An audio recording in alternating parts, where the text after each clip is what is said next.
سلام، حالتون چطوره؟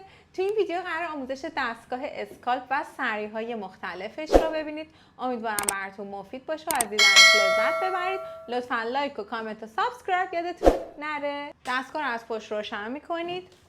دو تا دکمه این بغل می‌بینید.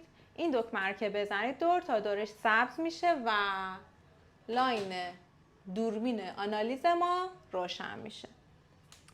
توی مانیتورش هم جایی رو که دارید آنالیز میکنید میبینید. ببینید این برای قسمت آنالیز کردنه. خب برق خاموش کردم که آنالیزمون رو کامل بتونید ببینید.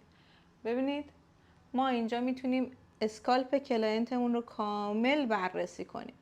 به طور مثال این اسکالپ بسیار بسیار چربه، زخم داره در یک سری از نواحی، مشخصه که سرش رو میکنه، باید علتهاشو در بیاریم. در حال حاضر خواستم که ببینید که چجوری قرار آنالیز کنید و کیفیت دوربین چطور خواهد بود.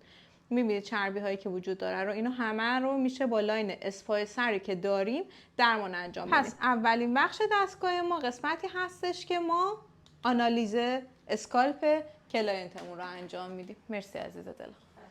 یک نمونه آنالیز رو دیدید. بعد از سری آنالیز ما 4 تا سری دیگه هم اینجا داریم. دوست دارم از این سری شروع کنم. این سری مایکروپاش یا میکروپاش هستش. توی مرحله درمانتون میتونید ازش استفاده کنید. زمانی که قراره یک تونیک یا یک ویال یا یک سرم درمانی رو برای کف سر کلاینتتون استفاده کنید، میتونید به جای اینکه مستقیم به کف سر بزنید بریزید داخل این مخزن. حدود حالا مقداری که میخواید استفاده کنید رو میریزید داخل این مخزن و دکمه این بغل رو میزنید.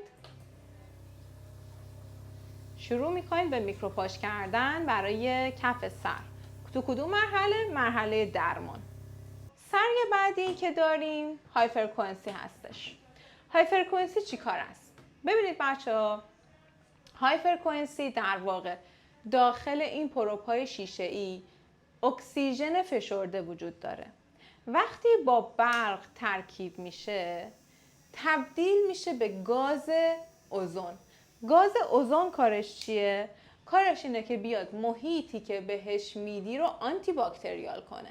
مثلا ما برای استخرهای آبی که داریم یا از کولر استفاده میکنیم برای ضد عفونی کردن، یا میایم از چه چیزی استفاده میکنیم؟ گاز اوزون. تو کدوم مرحله باید ازش استفاده کنید؟ مرحله قبل از درمان.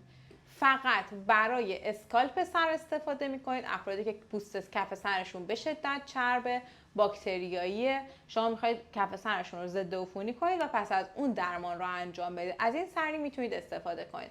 ماکسیموم هم میتونید 5 دقیقه ازش استفاده کنید. فقط یادتون باشه کارش ضد عفونی کردن، جذب مواد نیست. پس بدون مواد استفاده کنید و فقط به کف سر، به ساقه مو، به هیچ عنوان زده نشود.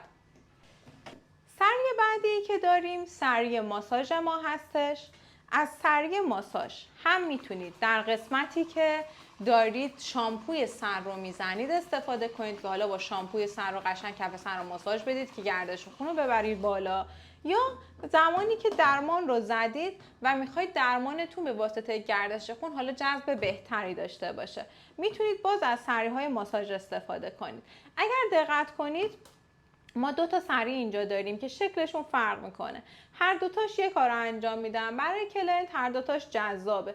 خود من بیشتر اینو دوست دارم چون مثل یک شانه میمونه. یک سری از کلاینت ها هم اینو دوست دارن. بهتون نشون بدم چه شکلیه.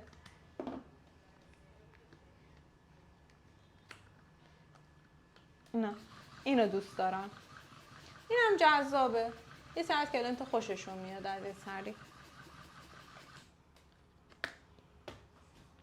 خب چند دقیقه از این سری میتونید استفاده کنید؟ این هم میتونید بین 5 دقیقه تا 7 دقیقه استفاده کنید.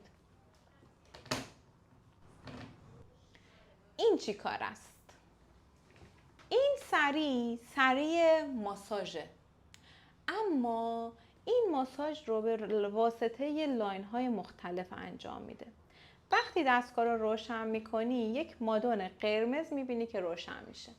این مادون قرمز میره روی ماتریکس مو تأثیر مثبت میذاره و باعث میشه که تا حدودی اون سیستمی که قراره رویش مجدد رو به ما بده تحریک بشه. تا حدودی علمی ثابت شده نیست، ولی خب ما که کار کردیم، کلاینت ها بر اساس حالا اون ویالی که استفاده کردن در کنارش این دستگاه، این تجربه رو داشتیم که کلاینت گزارش داده که تا حدودی ریزش هم بهبود پیدا کرده، ولی خب باید حتما ریزش بررسی بشه. در هر صورت این سری هستش که هم به واسطه مادون قرمز میاد ماتریکس مو رو تحریک میکنه، در کنارش لاین هیتینگ داره که گرما میده. پس تو کدوم قسمت میتونید استفاده کنید؟ تو قسمت درمان. اگر نظر من رو بخواید، من دوست دارم از این سری برای قسمتی که سر کلاینتم رو دارم با شامپو میشورم استفاده کنم که افزایش گردش خون رو در همون ابتدا داشته باشم. از این سری برای درمانم استفاده کنم، یعنی وقتی با مایکروپاش ماده مؤثرم رو زدم و تمام شده، برای جذب بالاترش بیام از این سری استفاده کنم که جذب بهتری به من بده. حالا لاین هیتینگ داره، یه لاین داره ماساژ یه حالت شوک میده به مو. اکثر کلاینت ها میتونم بگم از هر 10 نفر 9 نفر دوستش ندارن، واسه همین میتونید اینو خاموش کنید. یه لاین دیگه هم داره ویبره، میتونید همزمان با هیتینگ ازش استفاده کنید. دکمه پاور هم بزنید خاموش میشه. چند دقیقه؟ 5 الی 10 دقیقه. ولی به نظر من باز 5 دقیقه کافیه. خب این شد از آموزش دستگاه. اگر دوست دارید آموزش اسپای سر رو به صورت کامل داشته باشید، میتونید به هم پیام بدید. با شرایط خیلی ویژه براتون میتونم ثبت نامتون رو انجام بدم. توی تلگرام عضو چنل میشید و ویدیوها رو از اول تا انتها خواهید داشت. امیدوارم که تا اینجا از دیدن این ویدیو لذت برده باشید. پوستتون رو دوست دارم. تا ویدیوهای بعدی، بای.